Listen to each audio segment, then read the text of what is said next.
প্রিয় নবম শ্রেণীর ছাত্রছাত্রীরা এডুকেয়ার স্টাডি সেন্টার চ্যানেলে তোমাদের স্বাগত। আজ আলোচনা করব নবম শ্রেণীর তৃতীয় ইউনিট টেস্ট পরীক্ষার জন্য ইতিহাস সাবজেক্টের 2 মার্কের প্রশ্নের সবথেকে নিখুঁত অর্থাৎ বেস্ট সাজেশন নিয়ে।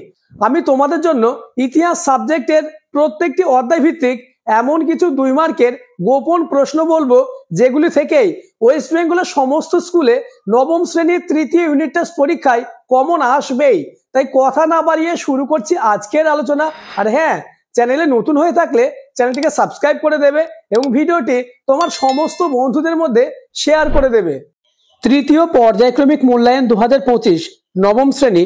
আজকের ভিডিওতে আমি তোমাদের ইতিহাস সাবজেক্টের 2 মার্কের সবথেকে বাছাই করা অর্থাৎ গুরুত্বপূর্ণ এমন প্রশ্ন দেব যে প্রশ্নগুলি থেকেই তোমরা কমন পাবেই। প্রথম অধ্যায় ফরাসি বিপ্লবের কয়েকটি দিক। এই অধ্যায়ের বাছাই করা 2 মার্কের প্রশ্নগুলি হলো: প্রথম প্রশ্ন, কে ফ্রান্সকে ভ্রান্ত অর্থনীতির জাদুঘর বলেছেন এবং কেন বলেছেন? নেক্সট, ক্যাপিটেশন এবং টেইলি কি? কোশ্চেন নম্বর 3, অ্যাসাইনেট কি? ব্রান্সউইক ঘোষণা কি? চতুর্থ প্রশ্ন, ইন্টেন্ডেন্ট কাদের বলে? কোশ্চেন নম্বর 5, ফ্রান্সের তৃতীয় সম্প্রদায় নামে কারা পরিচিত ছিল? কোশ্চেন নম্বর 6, ফরাসি সমাজে বুর্জোয়া এবং সাকুলেত কাদের বলা হতো? কোশ্চেন নম্বর 7, মন্তেস্কু কে ছিলেন? মন্তেস্কু রচিত 2টি গ্রন্থের নাম লেখো। কোশ্চেন নম্বর 8, অভিজাত বিদ্রোহ কি? অসিয়া রেজিম বলতে কি বোঝো? কোশ্চেন নম্বর 9, মহা আতঙ্ক কি এবং ফিজিওক্রাটস কাদের বলা হতো? কোশ্চেন নম্বর 10, প্যারিস কমিউন এবং লেটার দ্য ক্যাসে কি? প্রথম অধ্যায়ের 2 মার্কের লাস্ট প্রশ্ন, কোশ্চেন নম্বর 11, সাসপেন্সি ভিটো বলতে কি বোঝো? গিলোটিন কি? এটি কে আবিষ্কার করে? প্রথম অধ্যায়ের 2 মার্কের প্রশ্নগুলির মধ্যে কতগুলি প্রশ্ন তোমার রেডি আছে বা তোমার জানা ছিল তা আমাকে কমেন্ট করে জানাবে। আলোচিত কোনো প্রশ্নের উত্তর প্রয়োজন হলে ডেসক্রিপশনে আমার হোয়াটসঅ্যাপ গ্রুপ দেওয়া থাকবে। ওই হোয়াটসঅ্যাপ গ্রুপে তোমরা জয়েন হয়ে যাবে। আমি সম্পূর্ণ ফ্রিতে তোমাদের উত্তর প্রোভাইড করব। দ্বিতীয় অধ্যায় বিপ্লব আদর্শ, নেপোলিয়নীয় সাম্রাজ্য ও জাতীয়তাবাদ। এই অধ্যায়ের বাছাই করা 2 মার্কের প্রশ্নগুলি হলো: প্রথম প্রশ্ন, কনফেডারেশন অব দ্য রাইন কেন গঠন করা হয়েছিল? ডিরেক্টরি শাসন বলতে কি বোঝো? নেক্সট, লিজিয়ন অফ অনার কি? পোড়ামাটি নীতি বলতে কি বোঝো? পরবর্তী প্রশ্ন আলোচনার আগে চ্যানেলে নতুন হয়ে থাকলে চ্যানেলটিকে সাবস্ক্রাইব করে দেবে এবং ভিডিওটি তোমার সমস্ত বন্ধুদের মধ্যে শেয়ার করে দাও। কেননা তোমাদের ইতিহাস সাবজেক্টের 2 মার্কের 11টি প্রশ্ন থাকবে, অর্থাৎ টোটাল 22 নাম্বার থাকবে। আজকের ভিডিওটি সম্পূর্ণ দেখলে 22 নাম্বার হবে তোমার হাতের মুঠোয়। তাই আমি চাই সমস্ত স্টুডেন্ট এই ভিডিওটি দেখে অনেক উপকৃত হোক। তাই তোমরা ভিডিওটি প্রচুর পরিমাণে শেয়ার করে দাও। কোশ্চেন নম্বর 3, ট্রাফালগারের যুদ্ধের ফলাফল আলোচনা করো। লিপজিগের যুদ্ধ কাদের মধ্যে হয়েছিল? কোশ্চেন নম্বর 4, স্পেনীয় ক্ষত কি? কাকে দ্বিতীয় জাস্টিনিয়ান বলে অভিহিত করা হয় এবং কেন?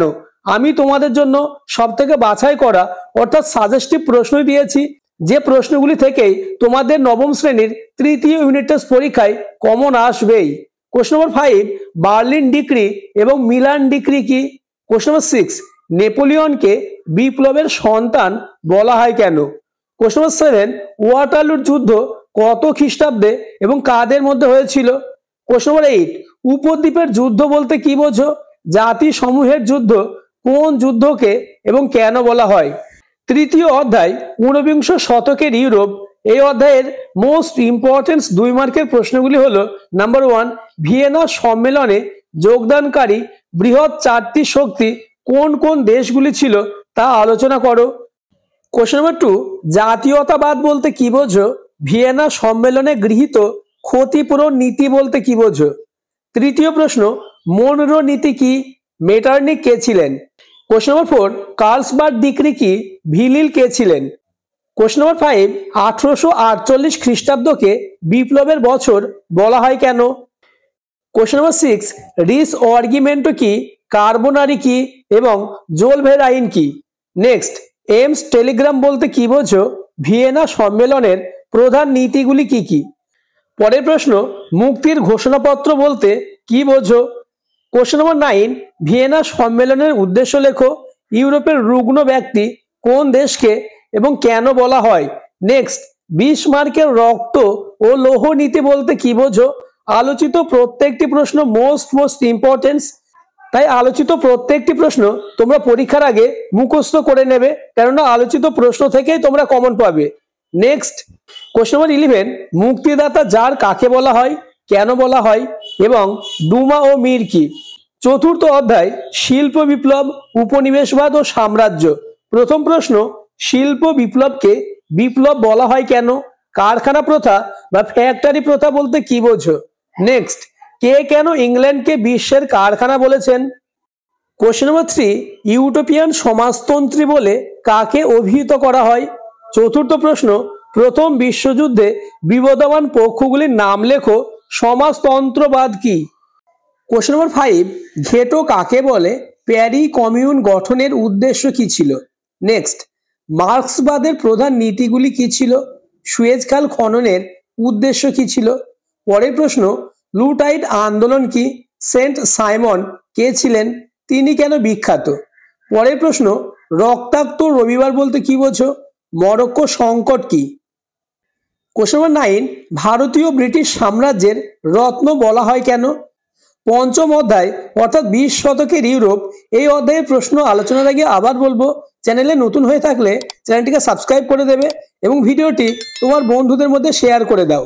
প্রথম প্রশ্ন, সেরাজেভোর হত্যাকাণ্ড কে ঘটিয়েছিলেন? যার তন্ত্র বলতে কি বোঝো? নেক্সট, বলসেভিক ও মেনসেভিক কাদের বলা হয়? প্রভাদা কি? তৃতীয় প্রশ্ন, এপ্রিল থিসিস কি? রাসপুটিন কে ছিলেন? চেকা কি? নেক্সট, প্যারিসের শান্তি সম্মেলনে বৃহৎ চার অর্থাৎ বিগ ফোর কারা? পঞ্চম প্রশ্ন, উগ্র জাতীয়তাবাদ বলতে কি বোঝো? কোন সন্ধিকে কেন জবরদস্তিমূলক সন্ধি বলা হয়? কোশ্চেন নাম্বার 6, 1929 খ্রিস্টাব্দের মহামন্দা বলতে কি বোঝো? হেরেনবর্গ তত্ত্ব কি? আমি তোমাদের জন্য ইতিমধ্যেই ইতিহাসের 4 এবং 8 মার্কের প্রশ্নের সাজেশন আলোচনা করেছি, যারা এখনো দেখোনি ডেসক্রিপশনে লিংক দেওয়া থাকবে, দেখে নেবে। তাছাড়াও তোমাদের বাংলা, ভূগোল, জীবন বিজ্ঞান এবং ভৌত বিজ্ঞান সাবজেক্টের সাজেশন আপলোড করা হয়েছে, তোমরা প্লে লিস্টে দেখে নেবে। কোশ্চেন নাম্বার 7, 14 দফা নীতি কি? নব অর্থনৈতিক নীতি বা নিউ ইকোনমিক পলিসি কি? কোশ্চেন নাম্বার 8, 1861 খ্রিস্টাব্দে ভূমিদাসের মুক্তির ঘোষণাপত্রে কি বলা হয়েছে? ষষ্ঠ অধ্যায় অর্থাৎ দ্বিতীয় বিশ্বযুদ্ধ ও তারপর, এই অধ্যায়ের প্রশ্নগুলি হলো, নাম্বার 1, ইতালি কেন জাতিসংঘের সদস্য পদ ত্যাগ করেছিল? নেক্সট, কোন দিনটি ডি ডে বা মুক্তি দিবস নামে পরিচিত? হিটলার কেন রাশিয়া আক্রমণ করেন? কোশ্চেন নাম্বার 3, ঠান্ডা লড়াই কি? দ্বিতীয় বিশ্বযুদ্ধের আগে বিশ্ব কোন দুটি জোটে বিভক্ত হয়ে পড়ে? কোশ্চেন নাম্বার 4, রোম বার্লিন অক্ষ চুক্তি কত খ্রিস্টাব্দে কাদের মধ্যে স্বাক্ষরিত হয়? কোশ্চেন নাম্বার 5, শ্বেত অভিযান কি? অপারেশন বারবারোসা কি? কোশ্চেন নাম্বার 6, পার্ল হারবার ঘটনা কি? ক্যাশ অ্যান্ড ক্যারি নীতি কি? কোশ্চেন নাম্বার 7, স্ট্যালিনগ্রাডের যুদ্ধ কেন বিখ্যাত? ট্রুম্যান নীতি ও মার্শাল পরিকল্পনা কি? কোশ্চেন নাম্বার 8, ন্যাটো কি?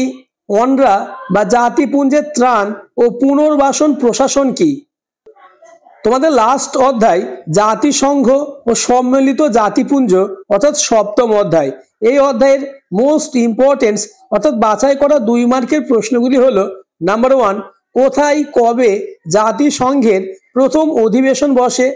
লিগ অফ নেশনস এর অঙ্গগুলি কি কি? কোশ্চেন নাম্বার 2, ওচি পরিষদ বলতে কি বোঝো? জাতিসংঘ প্রতিষ্ঠার উদ্দেশ্য কি ছিল? কোশ্চেন নাম্বার 3, জাতিসংঘের জনক কে? এর প্রথম মহাসচিব কে ছিলেন? কোশ্চেন নাম্বার 4, জেনেভা প্রোটোকলের উদ্দেশ্য কি ছিল? লিগ কভেনেন্ট কি? কোশ্চেন নাম্বার 5, আন্তর্জাতিক বিচারালয় সম্পর্কে কি জানো? কোশ্চেন নাম্বার 6, জাতিপুঞ্জের ব্যর্থতার কয়েকটি কারণ উল্লেখ করো এবং আটলান্টিক চার্টার কি? কোশ্চেন নাম্বার 7, জাতিপুঞ্জের নিরাপত্তা পরিষদের মূল কাজ কি? আজকের আলোচনার লাস্ট প্রশ্ন, কোশ্চেন নাম্বার 8, FAO এবং WHO কথা দুটির পুরো অর্থ কি? আজকের ভিডিও এই পর্যন্ত।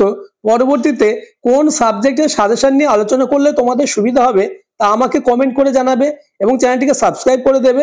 তাছাড়া ভিডিওটি তোমার বন্ধুদের মধ্যে শেয়ার করে দেবে।